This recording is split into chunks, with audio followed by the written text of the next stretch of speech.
जय श्री राम दोस्तों कल के ईओडी एनालिसिस के वीडियो में आप लोग को बोला था कि बैंक निफ्टी आज के दिन रॉकेट बनेगा। और उस रॉकेट बनने की टाइमिंग को भी पिन पॉइंट किया था। मैं भी आप लोग को थोड़ी देर में दिखाऊंगा। अब दोस्तों ये जो रॉकेट बना है इसका कल और परसों के ट्रेडिंग पे क्या फर्क पड़ सकता है, बिकॉज हम लोग एक बहुत ही बड़ा मेजर रेजिस्टेंस अप्रोच करने वाले हैं। तो कल का क्या किस तरह का ट्रेडिंग प्लान हो सकता है, आइए वो देखते हैं। ऑलराइट दोस्तों, तो ये बैंक निफ्टी के फ्यूचर का कंटिन्यूस कॉन्ट्रैक्ट का डेली चार्ट। ये है आज की कैंडल। और हालांकि ये मूवमेंट डिसेंट सा है बट वॉल्यूम नहीं है। So new buyers are not joining. तो मार्केट ऊपर जा रहा है लेकिन बायर्स ज्वाइन नहीं कर रहे हैं। और हम लोग एक ये जो 48,350 का रेजिस्टेंस है ये भी अप्रोच कर रहे हैं। सो अब यही कहीं पर मार्केट अगर वीकनेस बनाता है तो फिर आने वाले टाइम में प्रोबेबली कल परसों में से कभी तो इधर पे टॉप बना के और गिरने के आसार बन सकते हैं। अच्छा, वीडियो के बैकग्राउंड से दोस्तों आप लोगों ने चेक कर लिया होगा कि अपन कल के लिए बुलिश है। अपन ने कॉल साइड का बीटीएसटी कैरी किया है। और किस बेसिस पर किया है, इस मूव को अप मूव को अपन लोग किस तरह से फोरकास्ट कर सकते थे वगैरह वगैरह, वो सारी चीजें देखते हैं। तो पहले प्राइस एक्शन ट्रेडर्स के लिए ट्रीट। तो दोस्तों जैसे मैं बार बार बोलता हूं, आप सभी लोगों को रिमाइंड कराता हूं, स्पेशली जो प्राइस एक्शन ट्रेडर्स हैं उनको, कि जो भी आफ्टरनून के हाई एंड लोज हैं वो आपके चार्ट पर हमेशा मार्क्ड रहने चाहिए। तो ये आफ्टरनून का लो और ये आफ्टरनून का हाई कब का, 4 मार्च का। आज के दिन मॉर्निंग में वहीं से सपोर्ट लिया, फिर से आया, फिर से वहीं सपोर्ट लिया, फिर उसके बाद ऊपर जाने की कोशिश की। तो आफ्टरनून के 4 मार्च के आफ्टरनून हाई से रेजिस्टेंस लिया, थोड़ा सा कंसोलिडेशन, और फिर बूम बूम बूम। और ये जो अप मूव आया था इसको भी अपन ने पिन पॉइंट किया था। तो वो मैं आप लोग को दोस्तों दिखाता हूं अपने टेलीग्राम चैनल पर। तो दोस्तों ये मेरा टेलीग्राम चैनल है, इसकी लिंक आप लोग को, ज्वाइनिंग जो लिंक है वो डिस्क्रिप्शन में मिल जाएगी। दोस्तों ये मैसेज डाला था मैंने, ये जो बैंक निफ्टी का मार्केट प्रोफाइल का जी पीरियड होता है, एबीसीडी से लेकर जी तक। जी पीरियड में अगर ये ऊपर नहीं निकला तो फिर गड़बड़ है बुल्स के लिए। और जी पीरियड दोस्तों 1240। ओके दोस्तों, मैं एक बार फिर से बोल देता हूँ, शायद माइक्रोफोन में इशू हो गया था। तो ये 1217 को मैंने ये मैसेज डाल दिया था कि जी पीरियड में अगर मार्केट ऊपर नहीं निकला तो फिर गड़बड़ है बुल्स के लिए। और जी पीरियड जो होता है दोस्तों 1215 पे स्टार्ट होता है, 1245 पर खत्म होता है। तो अगर मैं ये कैंडल स्टिक्स में आप लोग को 1 मिनट के चार्ट पे दिखाऊं, तो ये यहां पर जी पीरियड खत्म हुआ, फिर उसके बाद 1 2 3 4 मिनट लगे और फिर मार्केट फट लिया। फिर उसके बाद ये टॉप भी फोरकास्ट किया दोस्तों। और ये एल पीरियड का तो वीडियो मेरे चैनल पे पड़ा हुआ है, स्पाइक रूल्स में आप देख लेना। ये बिंदास काम करता है, बहुत अच्छी एक्यूरेसी। एनीवेज, फिर ये जो अपमूव आया तो ये दोस्तों जो आप लोग को हॉरिजॉन्टल ग्रीन लाइन दिख रही है ना, जिसको मैं मैजिक लाइन बोलता हूं, और ये जो वर्टिकल लाइन है, these are trend change times. Trend change prices नहीं, वो हार्मोनिक वाले पीआरजेड नहीं, वो सब नहीं ना, प्राइस वाइज नहीं, टाइम। तो किस टाइम पर ट्रेंड चेंज होगा? तो दोस्तों ये जो ग्रीन लाइन और ये जो ट्रेंड चेंज टाइम का कॉम्बिनेशन है ना, इसने 100% एक्यूरेसी के साथ ट्रेंड को रोका है आज तक। और ये 100% एक्यूरेसी का प्रूफ मेरे टेलीग्राम चैनल पे है, जिसकी लिंक आप लोग को, फर्स्ट लिंक डिस्क्रिप्शन में है। तो यहां पर जब ये पहुंचा, मैंने सारे लोगों को बोल दिया कि भाई पोजीशन हल्के करने का टाइम हो गया है। इसी टाइम पर मैंने पोजीशन को हल्का किया था। 48,005 प्राइस चल रहा है, 48,048 आज का हाई है। तो परफेक्ट टाइम पर मार्केट को एग्जिट करवाया। एज यू कैन सी यहां पर एक 200 पॉइंट का ट्रेड मिल गया था, ठीक है। फिर ये है दोस्तों वो कहानी ग्रीन लाइन और ट्रेंड चेंज टाइम का कॉम्बो, और ये 280 पॉइंट का फॉल बैंक निफ्टी।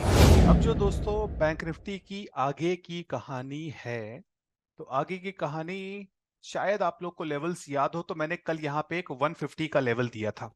तो 150 का लेवल अब थोड़ा सा ऊपर आ गया है, इट हैज बिकम लाइक 255.95 है। आप राउंड करके 250 कर देना, 256 वैसे एग्जैक्ट लेवल था, बट आप उसको राउंड करके 48,250 कर देना। ये लाइन जो 48,350 की है ना, ये 48,352 है एग्जैक्ट, बट राउंड कर देना तो 48,350। ये खतरनाक रेजिस्टेंस है दोस्तों, और ये एक बार रिस्पेक्ट होना चाहिए। तो ये मतलब आप लोग अपने चार्ट पे मार्क कर दो।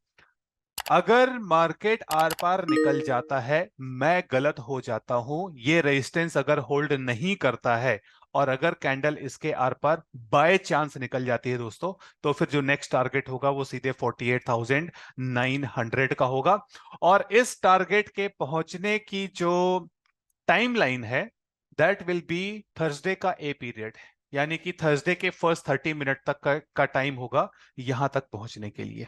अदरवाइज मेरी तो जो प्रॉफिट बुकिंग है वो यहीं पर इस 48,350 पर ही हो जाएगी। तो ये टीपीओ चार्ट है बैंक निफ्टी का आज का दोस्तों। तो ये यहाँ पर आप लोग को ये फेल्ड ऑक्शन पॉइंट दिख गया होगा। अगर ऑक्शन पॉइंट नहीं पता है तो उसका वीडियो मेरे टेलीग्राम चैनल पर है। और अभी इस सैटरडे को मुंबई में फिनेक्सपो में मैंने इस पर सेशन भी लिया था, तो जो लोगों को काफी अच्छा लगा था। मेरा पहला ऑफलाइन सेशन, जैसे ही वीडियो आता है मैं भेजता हूं आप लोग को। तो यहाँ पर failed auction point, market a period में सपोर्ट लिया, सी पीरियड में सपोर्ट लिया, ई पीरियड में सपोर्ट लिया। तो फिर अपन यहाँ पे लॉन्ग्स एक्यूमुलेट कर रहे थे और बस लेके बैठे हुए थे। और फिर उसके बाद ये इधर पे एक बार ये जो ब्लू जोन आप लोग को दिख रहा है ना, दैट इज द LPZ जिसको मैं बोलता हूँ। तो LPZ में एक बार एंटर कर गया तो आर पार निकलना है। आर पार निकला, फिर दोबारा से इसने यहाँ पे झांका और फिर ऊपर निकल गया। तो kind of making it look like double distribution profile. तो बढ़िया मार्केट था ये, बढ़िया सा अच्छा सा मूव आया था। अब दोस्तों आने वाले टाइम में क्या, तो अपना जो मंथली है प्रॉपर वन टाइम फ्रेमिंग ऊपर की तरफ चल रही है, वी आर बुलिश। जो वीकली है उसमें भी वन टाइम फ्रेमिंग ऊपर की तरफ चल रही है, वी आर बुलिश। तो मंथली वीकली दोनों में बुलिश है, ठीक है। और फिर उसके बाद डेली में अपने पास इनिशिएटिव रेंज एक्सटेंशन है और इनिशिएटिव टीपीओ है। अनफॉर्चुनेटली टेल नहीं है। जो सीटीसी पार्टिसिपेंट्स उनको पता है कि यहां पर बाइंग टेल है, जो सीटीसी पार्टिसिपेंट्स नहीं है तो कोई बात नहीं, यहां पर टेल नहीं है। दो इनिशिएटिव कंडीशंस है, तो वी एक्सपेक्ट 65% एक्यूरेसी के साथ we can expect bullish prices tomorrow. और एक चीज का ध्यान रखना दोस्तों, तो सबसे पहली चीज जो आप लोग को ध्यान रखनी होती है वो है वॉल्यूम।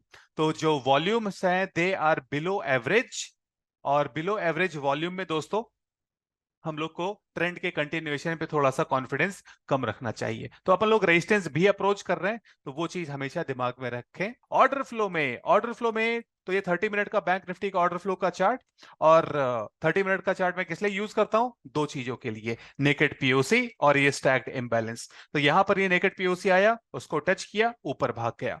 यहां पे इसको इज्जत नहीं दी, कोई बात नहीं। और फिर उसके बाद ये यहीं पर कंसोलिडेट कर रहा है। ये रही एक नेकेड पीओसी, ये रही एक नेकेड पीओसी। ये आप लोग के चार्ट पर मार्क रहनी चाहिए 5 मिनट में। तो 5 मिनट में यहां पर पहले सेलर ट्रैप हुए, उसके बाद एग्जॉशन, वापस आए तो इस लक्ष्मण रेखा, ये जिसको मैं डे ओपन वाली लाइन जिसको मैं लक्ष्मण रेखा बोलता हूं, उसमें फिर से एग्जॉशन, फिर से आए, फिर से एग्जॉशन। तो ये जो लक्ष्मण रेखा है इसके नीचे बार बार जाने की कोशिश कर रहे थे, बट दे वर फेलिंग।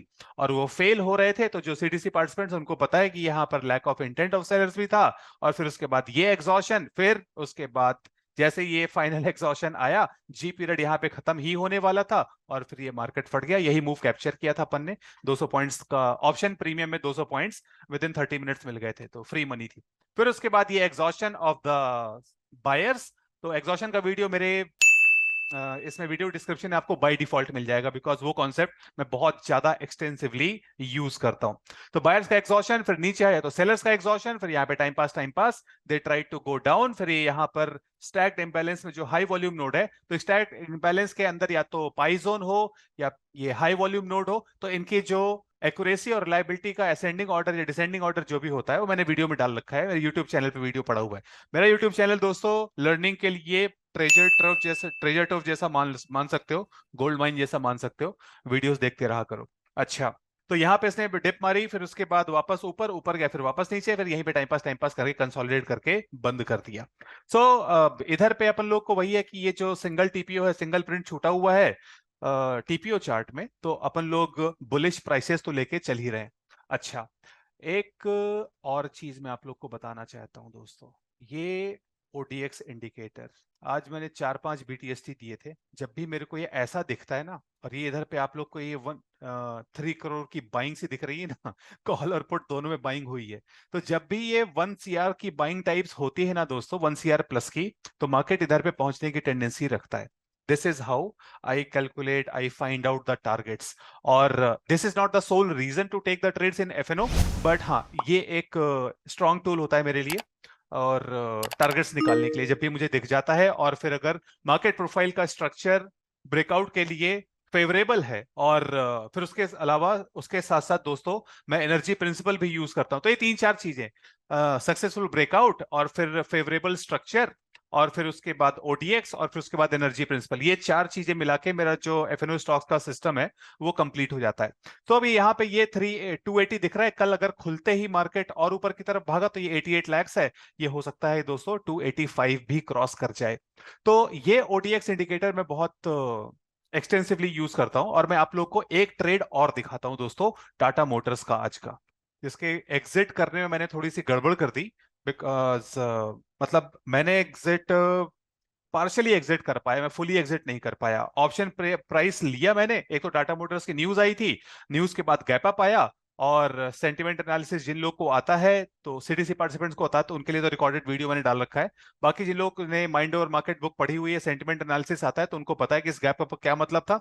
तो ये गैप अप हुआ दोस्तों, और ये यहाँ पर 1 CR की बाइंग। और फिर उसके बाद ये तो 1 CR वाला जो था, ये तो पास में था, मेरी नजर इधर पे थी 1100 पे, टाटा मोटर के 1100 पे। ये यहाँ पे लगभग 2 CR की बाइंग हुई, और फिर यहाँ पे 7 CR की और बाइंग, तो मतलब लगभग 9-10 CR की बाइंग हो गई। तो मैं हाईली कॉन्फिडेंट था कि यहाँ पे पहुंचेगा, लेकिन फिर इधर पे सेलिंग स्टार्ट हो गई, तो फिर आई कुड नॉट, मतलब ये यहाँ तक प्राइस नहीं पहुंचा। तो ठीक है, चलता रहता है। तो इस तरह से कंटिन्यूसली मॉनिटर करते रहते हैं। ये ओडीएक्स पे दोस्तों इस संडे को मैं सेशन लेने वाला हूं, नोट कर लो। इस ओडीएक्स पर मैं संडे को सेशन लेने वाला हूं। सेशन थोड़ा सा बड़ा हो सकता है, तो तैयार होके आना। अगर आपको ओडीएक्स सीखना है तो ध्यान रखना, ये पेड इंडिकेटर है।